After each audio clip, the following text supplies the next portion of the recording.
Welcome. In this video, we're going to talk about how to properly apply ultrasound. We'll start by choosing our treatment goals in the treatment area. We'll discuss the parameters that we'll use for a specific case study. We'll check for contraindications and precautions and prepare the patient in the treatment area. After that, we'll input our parameters and show the proper technique for applying ultrasound to the patient. When the ultrasound is done, we'll assess our patient to determine response to treatment.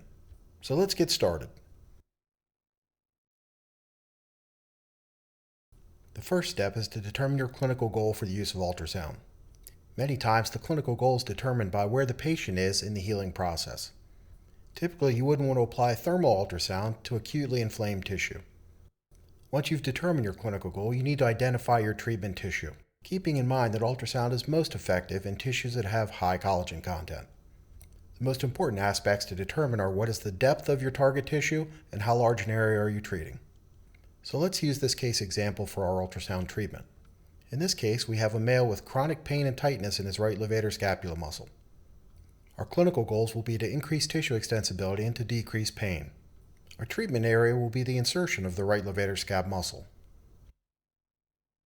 Now that we have our target tissue and our clinical goal, we want to discuss the parameters we'll be using. For this deeper structure, 1 MHz will be more effective. Since one of our clinical goals is to increase tissue extensibility, we're going to need to use thermal ultrasound. So for this case, we'll choose a 100% duty cycle. This will help ensure we have enough energy being delivered to our patient to meet our physiological goals. Now we need to determine our intensity and duration. Because our goal is to reach a deeper tissue with thermal ultrasound, we're going to want to use a higher intensity. So we'll choose to use 1.5 watts per centimeter squared as a start and adjust if we need to. Finally, we have our duration. The ERA of our ultrasound unit is 5 centimeters squared, so we can effectively treat 10 square centimeters in 5 minutes. For our case, we've estimated that our treatment area is about 20 square centimeters, so we'll set our time to 10 minutes.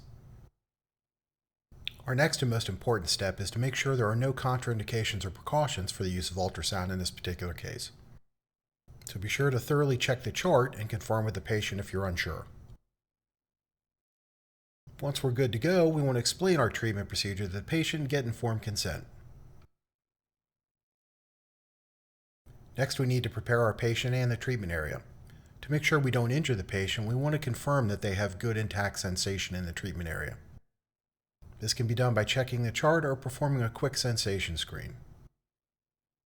We also want to be sure to place the patient in a comfortable position and to drape them appropriately. Before we apply ultrasound, I need to test your sensation. I'm going to do that by pulling your shirt down, if that's okay. Yes. And then I'm going to gently touch you. You're going to tell me if you feel it on the first time or the second time that I touch you. All right. Go ahead and close your eyes for me. 1 or 2. 1, 1 or 2. 1, 1 or 2. 2. Good. I need to be able to access that area. So what I'm going to do is hold the sheet up for you and have you pull your arm out so that no one can see. And then I'm going to wrap the sheet around you and you can rest your arm down for me.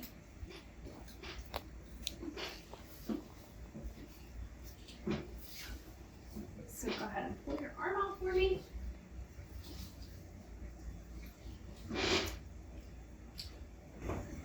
Pull your arms over top. Great.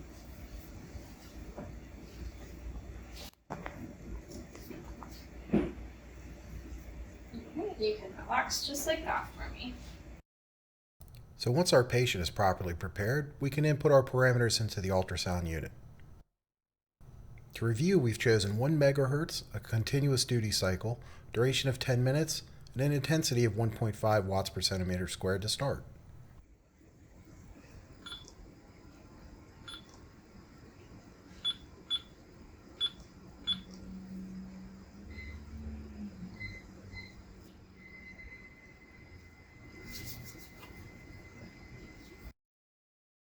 So now we're ready to start treatment. You want to make sure you have your conducting medium in place. You press start on the ultrasound unit and then place the transducer over the treatment area and begin moving. It is extremely important that you keep the ultrasound transducer moving to reduce the risk of burn to the patient. You want to be sure to keep the transducer head parallel to the treatment area and move in slow, rhythmical strokes or circles. Try and avoid drifting outside the treatment area. Here we see an example of good contact between the ultrasound transducer and the patient and a nice, slow, rhythmical pace to the ultrasound strokes. Good technique helps ensure we have proper energy transfer to the patient. Common mistakes include moving too slowly or too quickly, or not maintaining proper contact between the transducer and the treatment area. You can help to maintain the proper contact by applying a gentle pressure into the treatment area. Here is an example of poor ultrasound technique. By moving too quickly or frequent breaks in contact with the patient, the ultrasound transducer doesn't have an opportunity to deliver its energy to the treatment tissue.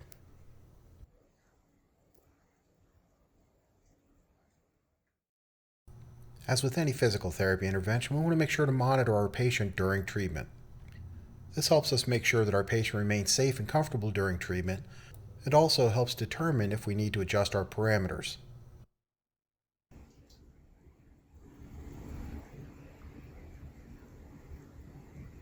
It's not getting too hot, is it? Nope. Once our ultrasound is complete, we want to be sure to clean off the patient.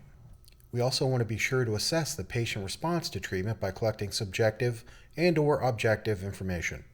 The patient response to treatment helps us with future ultrasound planning. All right, that concludes our treatment. So I'm going to wipe your skin off and take a peek at it.